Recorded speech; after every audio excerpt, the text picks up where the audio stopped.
디모데후서 4장 2절 말씀으로 교회의 영적 리더십은 말씀 위에 세워져야 한다라는 주제로 함께 은혜를 나누도록 하겠습니다. 디모데후서 4장 2절 말씀입니다. 너는 말씀을 전파하라. 때를 얻든지 못 얻든지 항상 힘쓰라. 범사의 오래 참음과 가르침으로 경책하며 경계하며 권하라. 아멘. 디모데후서 4장 2절은 사도 바울이 젊은 디모데에게 전한 마지막 권면 중에 하나로 복음의 진리를 지키고 전파하는 사명의 중요성을 강조합니다. 이 말씀은 오늘날 교회의 영적 리더십이 말씀 위에 세워져야 함을 일깨워줍니다.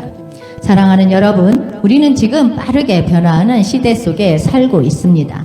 교회도 예외는 아닙니다. 정보와 가치관이 넘쳐나는 사회 속에서 사람들은 점점 더 감정적인 일로와 인기에 반응하게 됩니다. 자연스럽게 교회 리더십 또한 이러한 흐름 속에 휩쓸려 사람의 관심과 보여지는 영향력에 집중하게 될 위험에 노출되어 있습니다. 하지만 성경은 분명히 말합니다. 교회 리더십, 곧 강단과 목회자의 사역은 하나님의 말씀 위에 세워져야 한다고요. 사도 바울은 죽음을 앞두고 마지막으로 디모데에게 건넨 권명 중에서도 가장 중심에 이 메시지를 두었습니다. 너는 말씀을 전파하라. 때를 얻든지 못 얻든지 항상 힘쓰라. 이 말씀은 단지 설교를 잘 준비하라는 당부가 아닙니다. 때를 얻든지 못 얻든지라는 표현은 복음 전파가 유리한 상황이든 불리한 상황이든 사회적 지지가 있든지 없든지 하나님의 말씀은 변함없이 선포되어야 한다는 것을 의미합니다. 다시 말해 목회자의 리더십은 외부의 반응이 아니라 하나님의 진리 위에서 평가받아야 한다는 뜻입니다. 오늘날 많은 교회들이 사람들의 호응을 끌어내기 위해서 듣기 좋은 말이나 자극적인 메시지에 집중하는 경향이 있습니다. 하지만 진정한 부흥과 변화는 그런 외적 요소에서 나오는 것이 아니라 말씀이 사람의 영혼 깊숙이 바뀌고 삶을 바꾸는 자리에서 일어납니다. 그러므로 지금 우리가 다시 회복해야 할 것은 말씀 중심의 리더십입니다. 감정이나 인기에 흔들리지 않고 언제나 진리에 서서 하나님 앞에서 사역하는 리더들이 필요합니다. 그리고 그 시작은 하나님의 말씀 앞에 진실하게 서는 것으로부터입니다. 이 말씀을 우리 모두의 신령 깊이 새기며 오늘 이 시대에 말씀을 붙든 리더로 살아가기를 결단하는 시간이 되기를 바랍니다. 사랑하는 여러분, 오늘 우리가 마주한 디모데후서 4장 2절의 말씀은 단지 조언이 아닙니다. 이것은 사도 바울이 생애 마지막 시간에 남긴 유언과도 같은 절박한 명령입니다. 그는 이 서신을 로마 감옥에서 순교를 얼마 남기지 않은 상황 속에서 기록하고 있었습니다. 그만큼 이 말씀이 담고 있는 무게는 크고도 깊습니다. 너는 말씀을 전파하라. 때를 얻든지 못 얻든지 항상 힘쓰라. 바울은 말씀을 전파하라고 단호히 명령합니다. 여기에서 말하는 말씀은 단순한 이야기나 지혜로운 조언이 아니라 그것은 살아있는 하나님의 말씀, 곧 사람을 살리고 회복시키고 교회를 세우는 진리의 능력입니다. 그래서 이 명령은 전해도 좋다는 권유가 아니라 하나님 앞에서 반드시 순종해야 할 사명의 명령입니다. 또한 그는 때를 얻든지 못 얻든지 말씀을 전파하라고 합니다. 이 말은 그 상황이나 환경, 사람들의 반응에 상관없이 항상 말씀을 전하라는 의미입니다. 편할 때만 전하는 복음, 사람들이 원할 때만 선포되는 말씀은 진짜 하나님의 음성이 아닙니다. 하나님의 말씀은 시대를 초월하고 상황을 돌파하며 영혼을 향한 진리를 관통하는 능력이 있기 때문입니다. 당시 디모데가 처한 상황을 생각해보면 이 명령이 얼마나 중요한 의미를 가지는지 더 분명해집니다. 디모데는 에베소 교회를 맡고 있었습니다. 당시 에베소는 로마 제국의 중심 도시 중에 하나였고 철학과 종교 우상 숭배, 세속 문화가 뒤섞인 혼란한 도시였습니다. 게다가 교회 내에는 거짓 교사들이 들어와 진리를 왜곡하고 성도들을 미혹하고 있었습니다.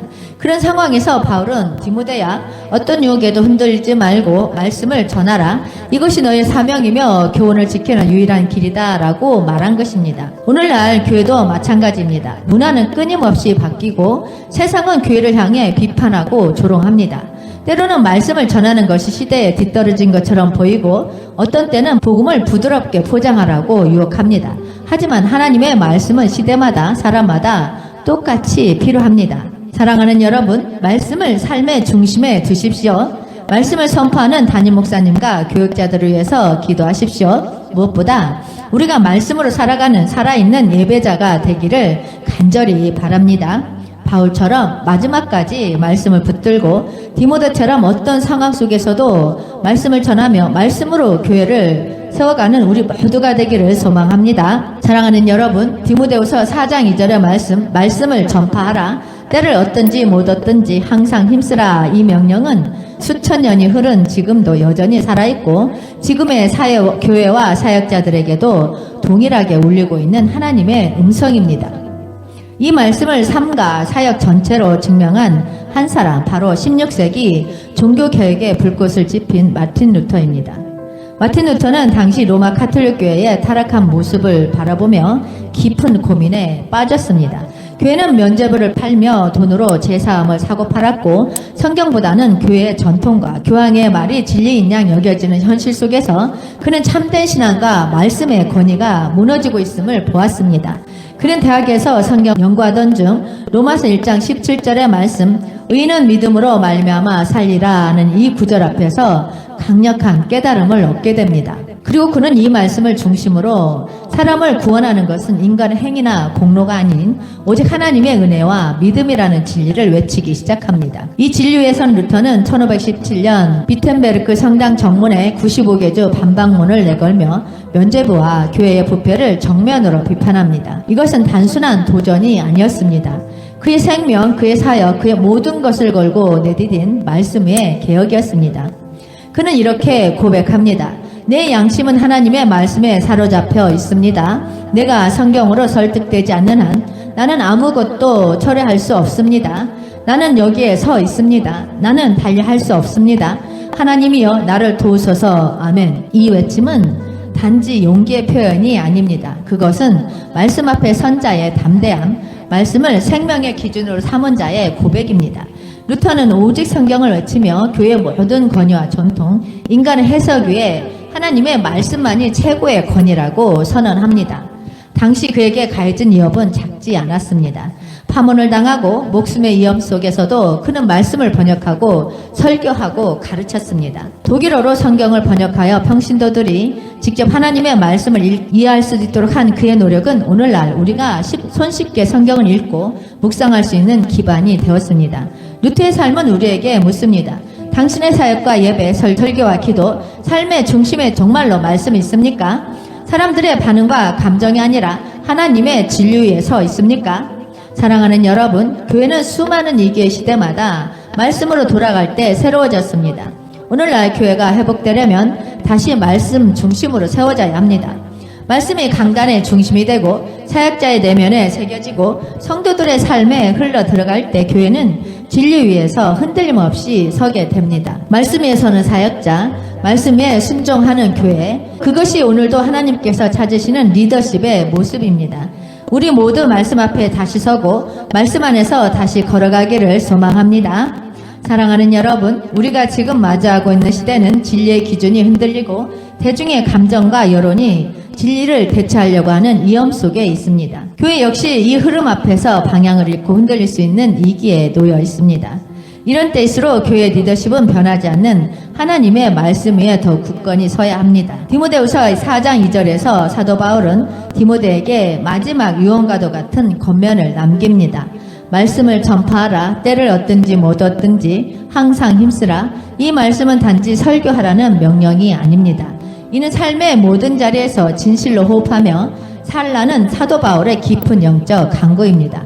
오늘날 많은 교회들이 외형적인 성장과 대중의 반응에 집중하고 있지만 하나님께서 찾으시는 교회는 말씀이 중심이 되고 그 말씀 앞에서 정직하게 무릎 꿇는 리더들이 세워지는 교회입니다. 말씀은 단지 한 편의 설교로 끝나는 것이 아니라 리더의 사역과 성도의 삶 전체를 변화시키는 생명의 능력입니다. 강단이 말씀으로 살아있을 때 교회는 흔들리지 않습니다. 담임 목사님이 하나님의 말씀을 자신의 삶과 사역의 중심에 둘 때 그 교회는 세상의 흐름에 떠밀리지 않고 영적 방향성을 지켜나갑니다. 그 말씀은 성도들의 마음을 깨우고 교회의 정체성을 지켜주는 영적 나침판이 됩니다. 사랑하는 여러분, 오늘 우리는 다시 말씀 앞에 서야 합니다.